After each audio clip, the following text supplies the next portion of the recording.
stocks are down sharply this week as oil prices continue to surge. Energy costs are climbing fast, and when oil rises this quickly, it doesn't just hit the pump, it feeds directly into inflation across the global economy.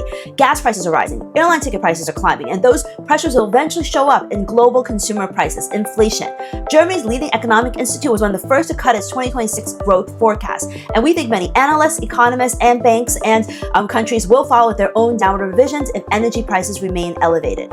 At the same time, geopolitical tensions remain extremely high. Despite President Trump's assurance that the war could end soon, there are very little signs of de-escalation on the ground. Iran's new supreme leader spoke for the first time publicly and said the Strait of Hormuz will remain closed, and that matters. All of this is happening right before one of the biggest weeks for monetary policy this year. We have 7 major central banks who are scheduled to announce policy decisions in the coming week, including the Federal Reserve, the European Central Bank, the Bank of England, the Bank of Japan, and the Reserve Bank of Australia. Now, none of these central banks are expected to actually change interest rates, but traders will be listening and watching every word from their statements and their press conferences for clues about what comes next and how they feel about inflation and future policy moves. The Federal Reserve is technically in an easing cycle, but the recent surge in oil prices could dampen expectations for a June interest rate cut. I'll keep you all updated. I'm Kathy Lean with BK Traders.